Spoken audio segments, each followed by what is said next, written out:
Inoue did what everybody expected Inoue to do earlier this morning and defeated Aaron Dipian, who was not great competition. The reason he was not great competition in there with Inoue is because many mandatories who were above Dipian ducked out of the fight.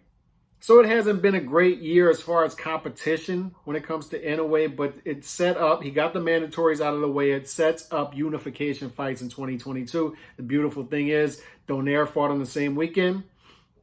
Casimero was supposed to fight on the same weekend. We'll see if he keeps the belt after dipping out of his fight and possibly losing his belt on the scale. So we'll see what happens if that belt becomes vacant. But to me, it's lining up perfectly for Inoue versus Donaire next year. What's beautiful about that fight, if you watch Inoue, once again, he showed it again in this fight. And I know it's against lower level opposition. 8th round stoppage, 8th round knockout in this fight. I saw Santiago Media, shout out to him on Twitter.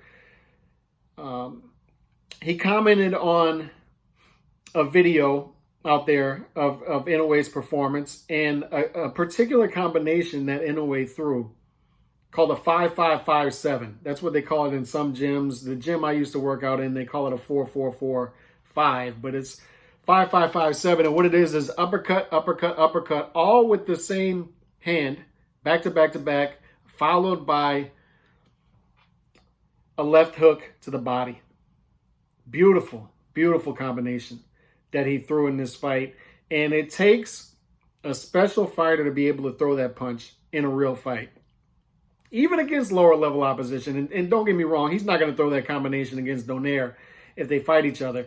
But to be able to throw that type of combination, you have to be a special fighter. It highlights the top 4 pound-for-pound fighters in the world right now. They all have the same thing.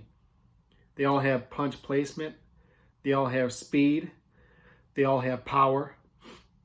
And they can all throw combination punch as well. But they're all offensive juggernauts. Canelo, Inoue, Usyk, Crawford. And they're all guys who are willing to go through fire to stop guys and to get rid of guys. Instead of letting the fight go on longer than it should, they have the killer instinct to end fights. Inoue has all those things that the other 3 guys have. And he shows it with that particular combination. I mean, just think of that. In order to throw that combination, the balance that you have to have.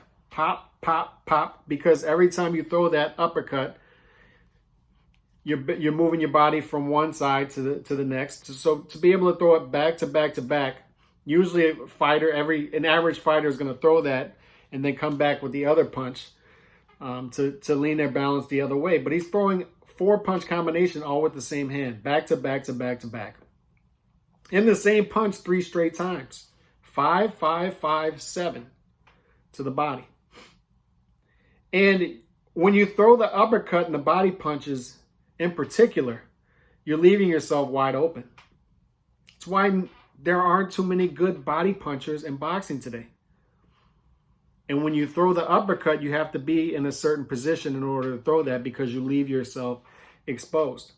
Inoue can throw 4 straight of said punches and not get hit. And the reason he can do that is not because of just the hand speed that he possesses and the balance that he possesses that I talked about. It's that he's so aggressive and he's so good with his punch placement that he leaves his opponents in this type of position there where they're so busy covering up that they're not worried about countering. It takes a special fighter to counter Inoue, which Donaire had some success with in 2019. And hopefully we see that fight again in 2022. And I'll do a follow-up video on what I think of Inoue versus Donaire in the next day or two, because I have a lot of fight thoughts on that particular rematch and why that needs to happen. And how special I think what Donaire is doing right now is, being 39 years old and winning fights, winning big fights and winning them by knockout in the lower weight classes, which is difficult to do, being that the lower weight classes high volume, high punch output divisions. But as far as Inoue, it's going to be tough to beat this guy because he possesses the type of talent to where he can throw combinations like that. And that just stood out to me, that combination, and Santeo Media pointing that out, that that's not a combination that, it's a difficult combination to throw in the mitts, but you're putting him in front of a live fighter. Even if this guy isn't top 20, top 30, you're putting him in front of a live fighter, and he's able to throw this type of combination and do it with ease. Incredible what he's doing right now. And legit top 4 pound for pound guy, depending on where you want to put him.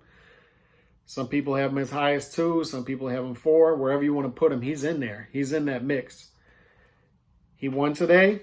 He'll continue to win. And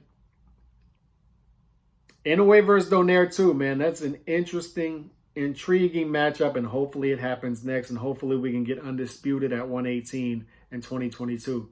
Y'all hit me up. Y'all give me y'all's thoughts on Inoue. Peace. God bless.